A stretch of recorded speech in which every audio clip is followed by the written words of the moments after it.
So it's finally time to take a look at the ASRock X99X Killer with USB 3.1.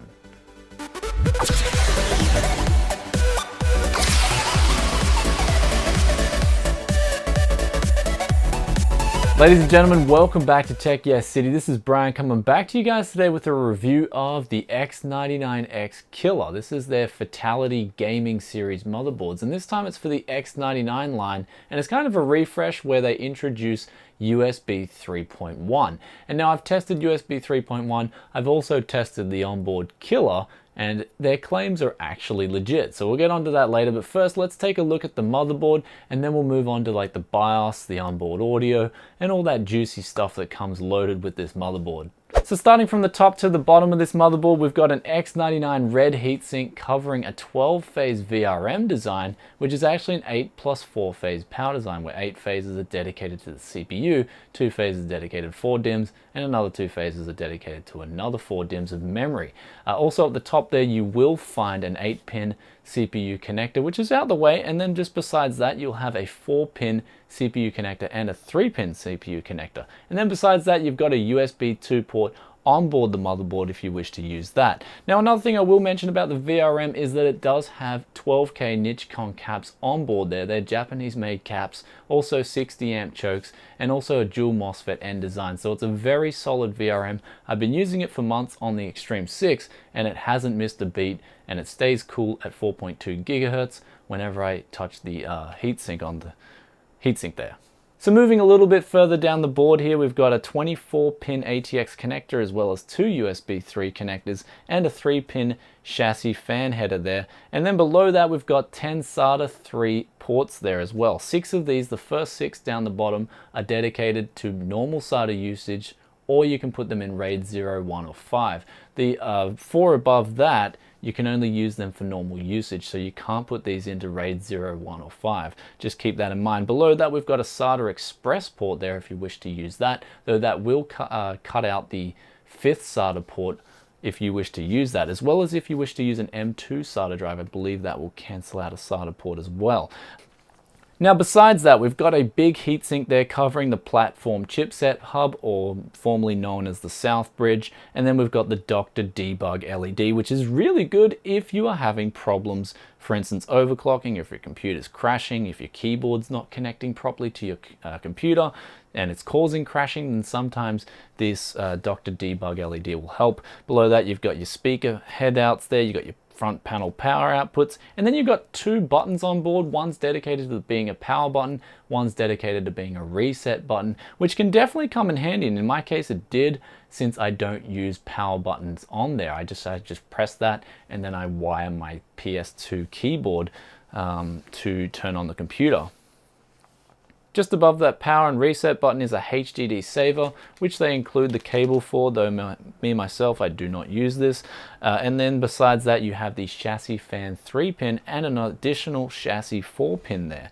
Quickly going on to the middle of the board, however, we've got a power fan there as well, and then you've also got the auxiliary 4-pin connector there to give your board extra power if you're doing things like 2 or 3-way SLI. So for in total, you've got a total of 6 fan connectors there, or chassis and CPU power connectors there, which is really good. I like to see that they've got a lot of these on the board.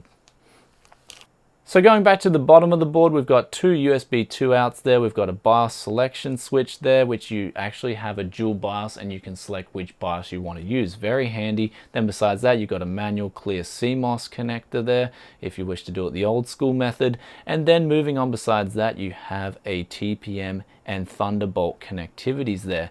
And then besides that, you've got a COM port, and then you've got your front board output there. So just above the front audio out there, we have ASRock's Purity Sound 2, which features the Realtek 1150, and I'm going to do a sound test and mic test for you guys later, and I will say this onboard audio is impressive on the X99 Killer. So then moving on to the middle of the board here, we do have 3 PCI 16 speed slots there, and they all support PCI 3.0. Now, depending on your CPU, whether it's the 5820K or the 5930K or the 5960X, you can either support 2-way SLI or 3-way SLI, depending on your CPU. Going below that, we've got 2 PCI Express 1 speed slots there, and also besides that, you've got an Ultra M.2 as well as a Cmos battery, and then below that, you've got a PCI Mini there. So all up, you've got decent connectivity, and we'll quickly move on now lastly to the back of the board. So looking at the back of the board here, we've got 2 USB 2 ports there. Also, one of these is the Fatal1ty mouse port, which you can manually set the polling rate from 125 Hz all the way up to 1000 Hz, even if you've got an old school mouse. And you can actually use this for your keyboard as well, so keep that in mind. Very good feature there. PS2 port there, if you want to use a PS2 keyboard like I do. Below that, you have a clear Cmos button, which is very handy. I love the implementation of this. Below that, you've got the new USB 3.1C connector, which you can put it in any way you like. Below that, you've got the SATA Express port there. Then below that, you've got 2 USB 3 ports and the Killer onboard NIC. And now we're going to stop quickly at the Killer there because this is a legitimate solution. The Killer, I've tested this in the past. I'm going to talk about it a little bit later, but it actually is a legit solution if you are sharing your internet. Below that, you've got the Intel NIC, which is pretty much one of the best onboard NICs at the moment, the i218V. Then you've also got another 2 USB 3 ports there. Below that, you've got your onboard audio solution there, which supports 7.1 surround sound, as well as having an optical out. And you've got your line in, mic in, and your standard stereo out there as well, which I actually take advantage of all bottom 3 ports there. Whew, I hope you guys are still with me because ASRock include a USB 3.1 add-on card. This card features 2 USB 3.1A connectors, and unfortunately it takes up a PCI 4 speed slot, and since you only get 2 1-speed slots and 3 16-speed slots, this will unfortunately have to take up a 16-speed slot if you wish to use it. Now, this could be a problem for someone who got this motherboard with intentions for 3-way SLI. So a little bit of a bummer there, but nonetheless, most people it wouldn't be a problem for, so I just thought I'd put that out there so you guys consider. The card also has an auxiliary power port there if it is juicing too much power from the motherboard. Anyway, that being said, let's move on now to a look at the BIOS. So let's take a look at the ASRock UEFI X99 Fatal1ty BIOS here, and it mainly differs from the Extreme 6 in that it's red and black. So cosmetically there's a little difference there, and basically you've still got that same awesome BIOS that you had on the Extreme 6. Very intuitive, very has all the settings that I would need personally from a BIOS and then some. So you can see here I've configured my 5820K for a basic 4.2 gig overclock. That's pretty much the sweet spot on my CPU, and this board does it at around 1.2 volts, so I can change all the voltages there. For some reason I find that the override mode on ASRock boards, and this is in the past on the Z77 as well, it works really well in practice. It keeps your voltage fixed, but when it enters the initial C state, it still gives you the power savings. So it's very interesting how they've done that. Anyway, this is the next part here. You've got more settings there, which you can change. And then after you're done with that, you can save your user defaults and load it. So you got a total of 5 user profiles there, which is ample enough for me anyway. So here you've got more settings here where you can go into and set different settings there. You've also got the chipset settings. You can actually manually set the link speeds on the PCI Express lanes there. I've set my first 16-speed slot there for generation 3, that's PCIe 3, and also on the, I think it is the ACPI. So yeah, I can also set my PS2 to keyboard power on, which I do since it's an open test bed. But another thing that's worth mentioning in this BIOS is the fantastic tuning software here. This is actually really good, and I do take advantage of this. So my CPU 1 fan, you can see here I've actually got a custom profile in here so that it's as quiet as it can go when the CPU is under 50 degrees. Actually, I might just manually set that to 50 degrees, but you can see here, so you can set it to 50 degrees. Up until 50 degrees, it'll stay at 20%. And so it'll be very quiet when I'm just browsing the web, talking on Skype, whatnot. My fans will stay quiet, especially on my CPU fan, which is the noisiest fan here at the moment. Though when I start rendering a video and stuff like that, I don't want any risks of my computer crashing. So you see here, as soon as it gets close to 75 degrees, bang, the fans go into full speed. So that's that. You can apply that. You can also do that on the chassis fans, and you can monitor the motherboard and CPU. So really good implementation there. You've also got your boot options there. Fast boot, I've got that enabled. Still allows me to enter the BIOS, but it still gives me a speed up time there. Logos, you can disable that if you want to. I don't really see it as my monitors are direct from the GPU. Anyway, save changes and exit. That's the BIOS, really good. Let's move on now to a sound test and a mic test for you guys. So let's quickly talk about the Fatal1ty's onboard audio solution. And now, just like the Extreme 6, it's got the Purity Sound 2, and it's an amazing onboard audio solution. It's pretty much the best onboard audio solution you can get out there at the moment. The clarity of the audio coming out of this thing is really good. Like, I just finished listening to the old school rock album, The Police, and it was, man, I was impressed. On my HD 595s, it was really good. I could hear all the detail there. One thing I will point out though is the crosstalk levels are not as good as something like, say for instance, an Andes E07K DAC AIM combo, but that thing costs like $100 anyway on its own. The fact is, for an onboard motherboard solution, this audio is really good to boot. The volume levels are there, the clarity's there. Also as well, the crosstalk is still pretty good. On that note as well, the mic in and the line in deserve a good worthy mention as well. The mic in, I'm testing it for you guys now. I'm actually recording at a level of 50 with plus 20 dP with noise suppression turned off, as I believe that reduces the quality of your voice. If you got that turned on, you probably already know your voice starts to sound like you're speaking through a tin can.